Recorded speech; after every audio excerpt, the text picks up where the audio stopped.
Global Exterior and Interior Texture Paint।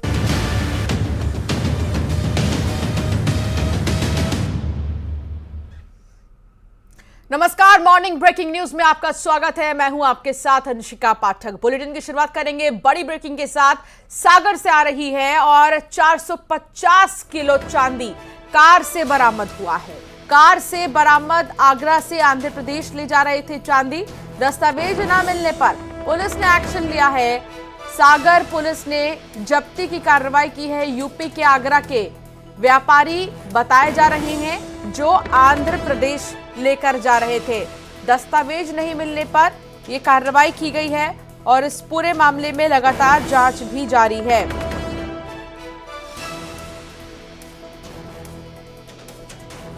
तो ऐसे में कार से 450 किलो चांदी मिली है और इस चांदी को ये लोग आंध्र प्रदेश लेकर जा रहे थे। सबसे बड़ी बात यह कि सागर से जितने भी पुलिसकर्मी हैं उन्होंने जब दस्तावेज मांगे तो दस्तावेज नहीं मिले। दस्तावेज नहीं मिलने पर यह कार्रवाई की गई है।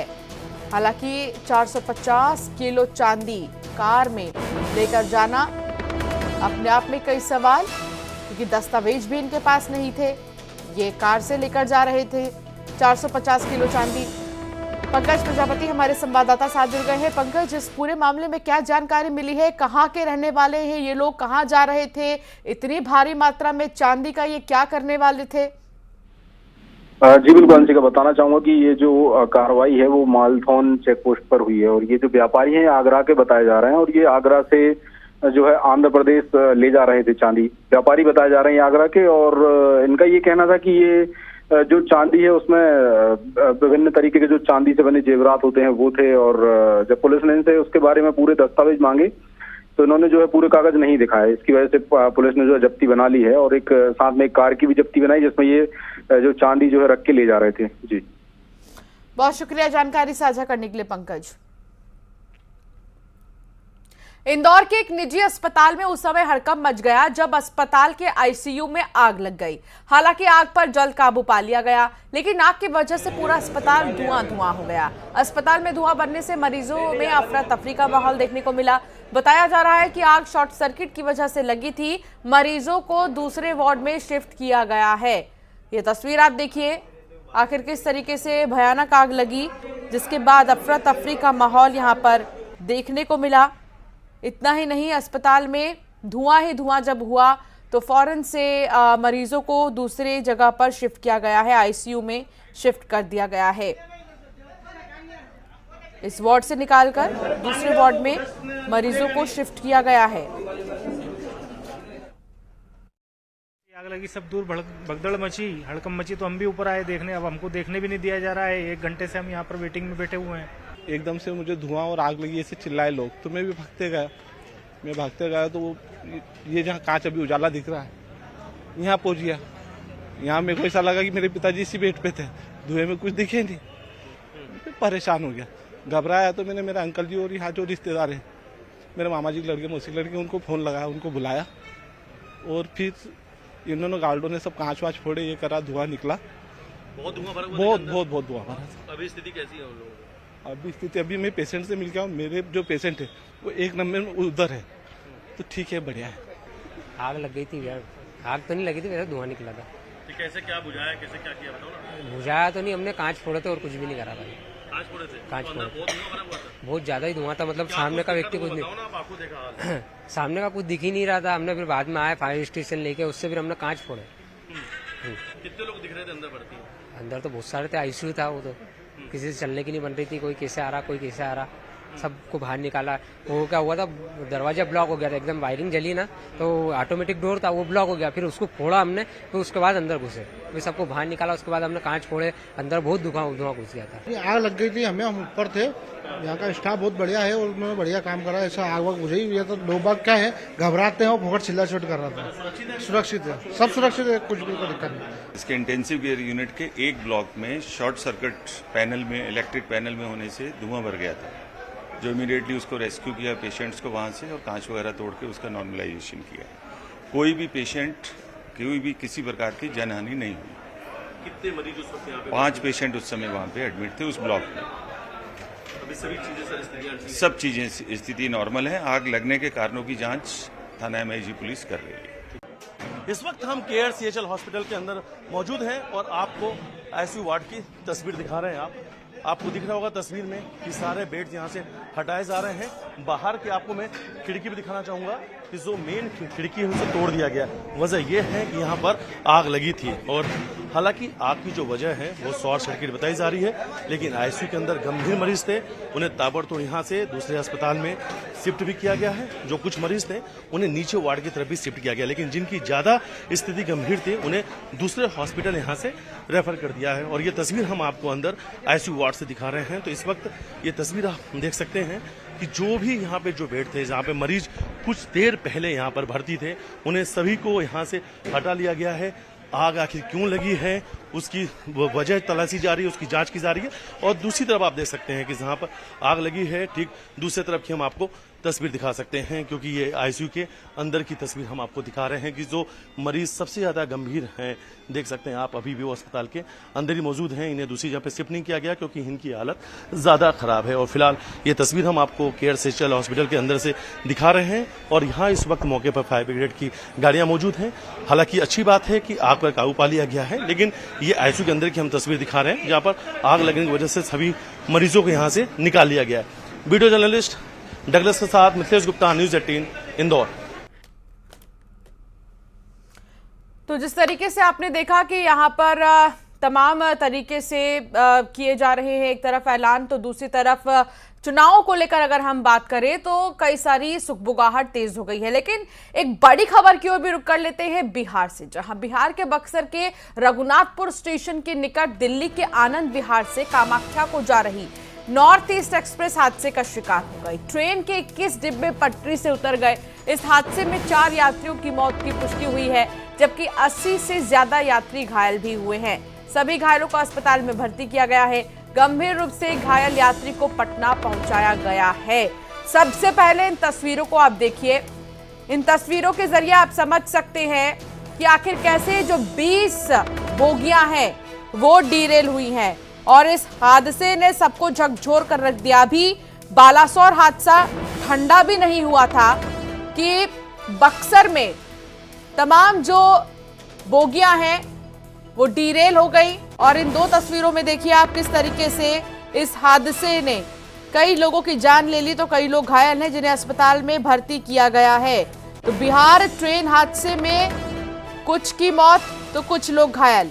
120 किलोमीटर की स्पीड में नॉर्थ ईस्ट एक्सप्रेस थी और गार्ड का ऐसा कहना है कि एकदम से ब्रेक लगा इसीलिए डीरेल हुई, लेकिन असल वजह क्या है इसके बारे में अभी भी जांच जारी है। रात 9:35 पर यह हादसा हुआ। ट्रेन में कई ज्यादा यात्री सवार थे, कई लोग इसमें इसीलिए घायल भी हुए हैं। एनडीआरएफ एसडीआरएफ की टीम के साथ पटना, आरा और बक्सर से रेलवे की बचाव टीम ने रेस्क्यू शुरू किया। अब तक मिली जानकारी के मुताबिक पटरी में क्रैक होने की वजह से हादसा हुआ कहा जा रहा है, लेकिन आधिकारिक पुष्टि अभी नहीं हुई है। तमाम बयान सामने आ रहे हैं। इस ट्रेन के आने से आधे घंटे पहले पैसेंजर ट्रेन इसी ट्रैक से गुजरी थी। उसी वक्त धड़-धड़ की आवाज सुनाई दी थी। इस ट्रेन की स्पीड कम थी, इसलिए हादसा नहीं हुआ। बाद में नॉर्थ ईस्ट एक्सप्रेस तेज रफ्तार में आई तो वो पलट गई। अब क्या कसूर पायलट्स का है जिन्होंने काफी तेजी से ट्रेन को दौड़ाया इस जगह से? घायलों को अस्पताल में भेजा गया है और पटना, बक्सर, आरा ऐसे तमाम जगहों से एम्बुलेंस भी पहुंच गए हैं मौके पर। केंद्रीय रेल मंत्री अश्विनी वैष्णव ने ट्वीट कर कहा कि लोगों के रेस्क्यू के लिए युद्ध स्तर पर रेस्क्यू ऑपरेशन चलाया जा रहा है।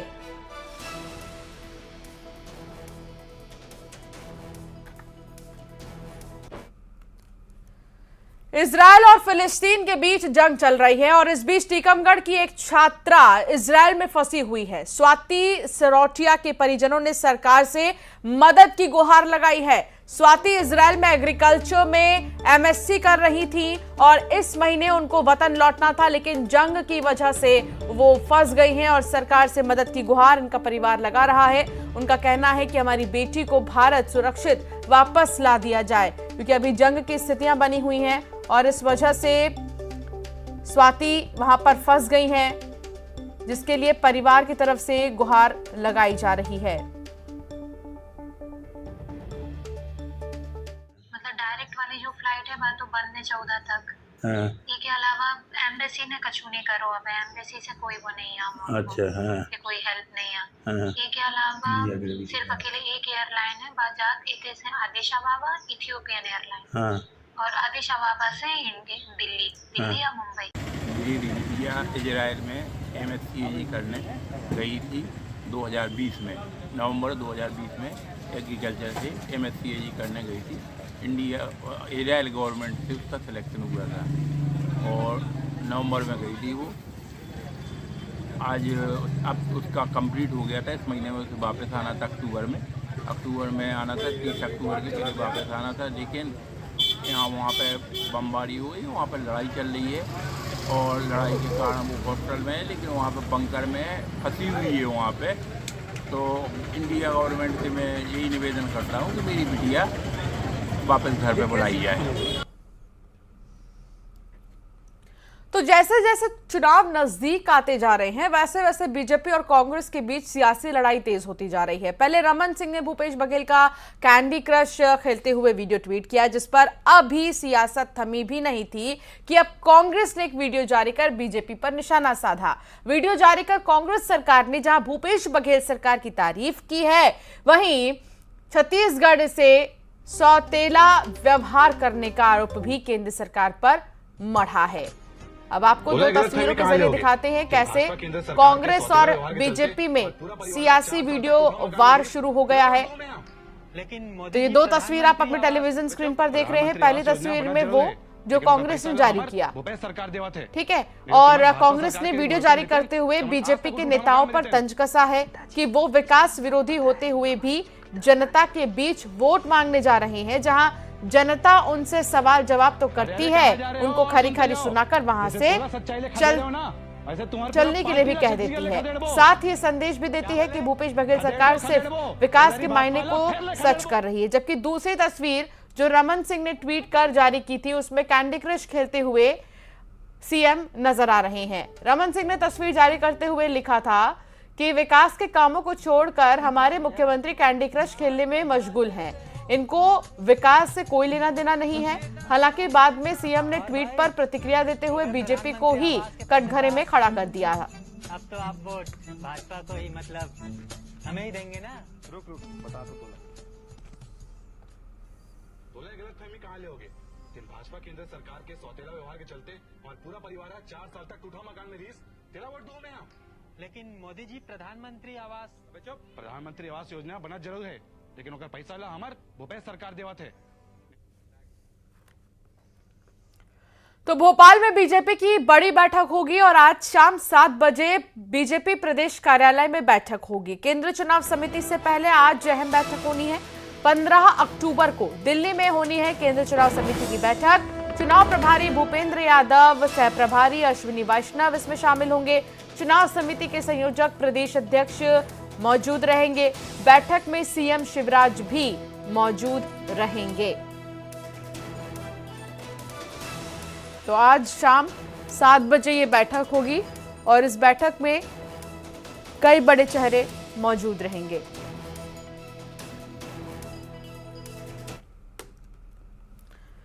तो मध्य प्रदेश में चुनावों के ऐलान के साथ ही प्रदेश का सियासी पारा चढ़ गया है। उधर विद कांग्रेस हैंडल से किए गए पोस्ट को लेकर सियासी बवाल मच गया। सीएम शिवराज ने कांग्रेस की मानसिकता को कुंठित बताया और कमलनाथ ने पलटवार करते हुए जांच कराने की नसीहत दे दी। एक रिपोर्ट आपको दिखाते हैं इसी पर।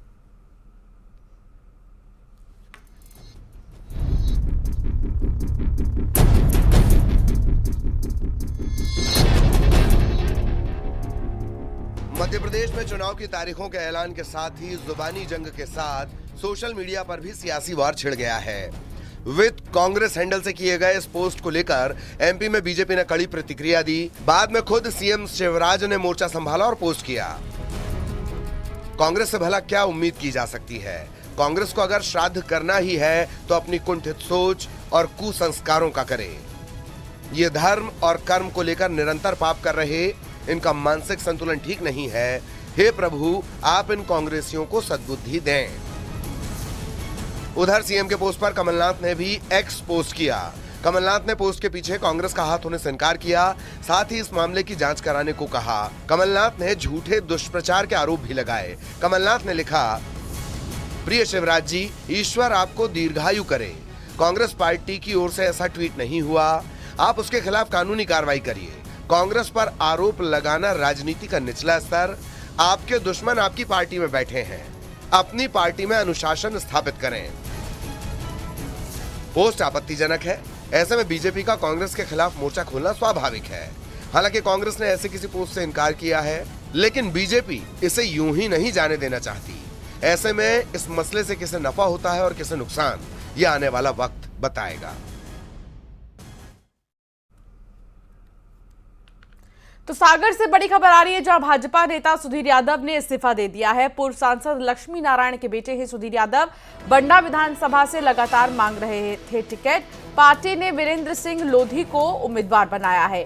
सुधीर यादव के कांग्रेस में जाने की अटकलें काफी तेज हो गई हैं। बंडा से कांग्रेस की टिकट पर चुनाव वो लड़ सकते हैं कहा जा रहा है, लेकिन अब ये देखना होगा कि वो फैसला क्या लेंगे।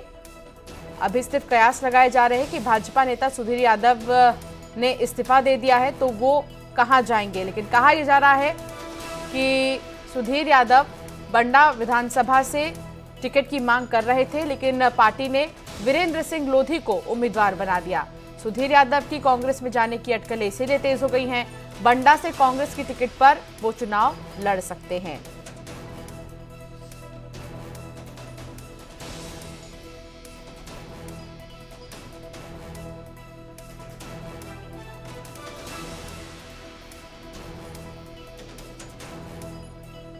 पंकज संवाददाता साथ जुड़ गए हैं। पंकज, क्या जानकारी मिल रही है? सुधीर यादव का अगला कदम क्या होगा इस्तीफा देने के बाद? अभी जी बिल्कुल, बताना चाहूंगा कि परसों से ही अटकलें तेज हो गई थी, जब सुधीर यादव के जो पिता हैं लक्ष्मण यादव, जो पूर्व सांसद रहे भाजपा के, उन्होंने एक सवाल के जवाब में जो है हाईकमान को अंधा बहरा और तानाशाह बताया था। उसके बाद ये लगाई जा रही थी अटकलें कि अब जो है ये पार्टी के लिए काम नहीं करेंगे। और आज सुबह से ही सोशल मीडिया पर सुधीर यादव की एक पोस्ट जो है वो वायरल हो गई, जिसमें उन्होंने पार्टी की सदस्यता जो है इस्तीफा दे दिया है। इस बारे में जब उनसे बात हुई तो उनका ये कहना था कि वो लगातार टिकट की मांग कर रहे थे और नेता भी हैं, उनके जो सामाजिक वोट है वो भी क्षेत्र में ज्यादा है, तो उस हिसाब से उनको टिकट मिलनी चाहिए। जब नहीं दी तो फिर उनका ये कहना है कि अब वो कांग्रेस में जाएंगे और कोशिश करेंगे कि वो वहां से कांग्रेस के जो है उम्मीदवार बने और वहां से वो चुनाव लड़े। जी बहुत शुक्रिया जानकारी साझा करने के लिए पंकज।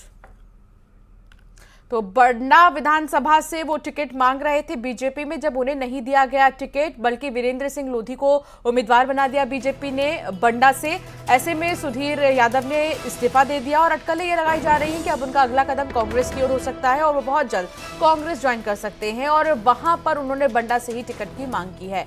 तो आपको दिखा रहे हैं जहां उन्होंने अपने अकाउंट से ये सोशल मीडिया पर पोस्ट कर कह दिया है आधिकारिक तौर पर ऑफिशियली कि उन्होंने भारतीय जनता पार्टी से इस्तीफा दे दिया है।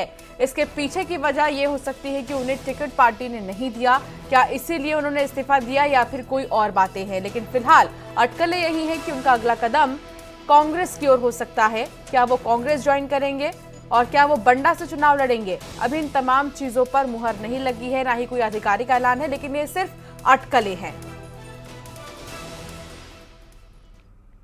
तो मध्य प्रदेश के चुनावी रण में कौन विजय पताका लहराएगा, किसके दावे दम दिखाएंगे, किसके वोटों पर बात बनेगी, किसके वोटों पर मुहर लगेगी, किसके आरोपों के तीर निशाने पर लगेंगे, ये तो 3 दिसंबर को ही नतीजे वाले दिन साफ होगा। लेकिन इस बीच अपने अपने जीत के दावे हर कोई कर रहा है। आपको दिखाते एक रिपोर्ट।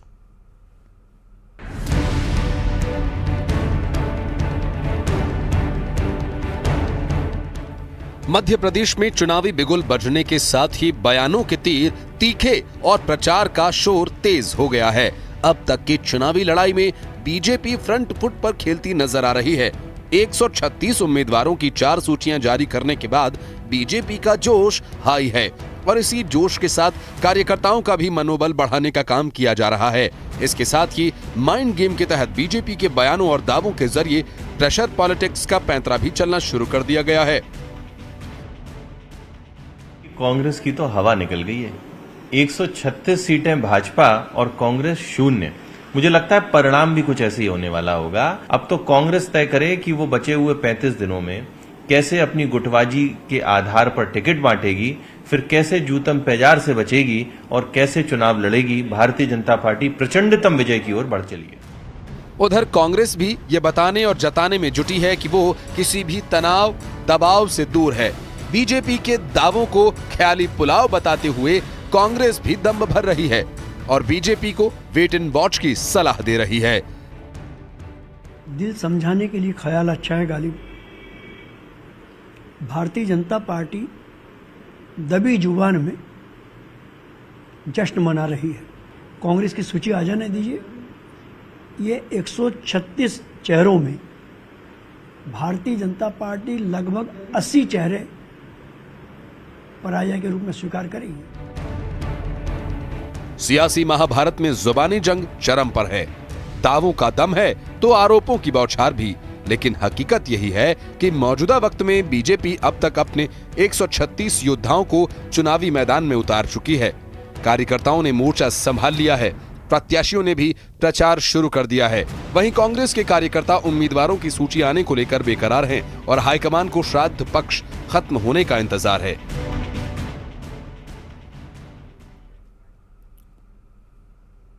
और यहाँ रुकेंगे एक ब्रेक के लिए। आगे भी खबरों का सिलसिला जारी रहेगा। आप देखते रहिए न्यूज़ 18।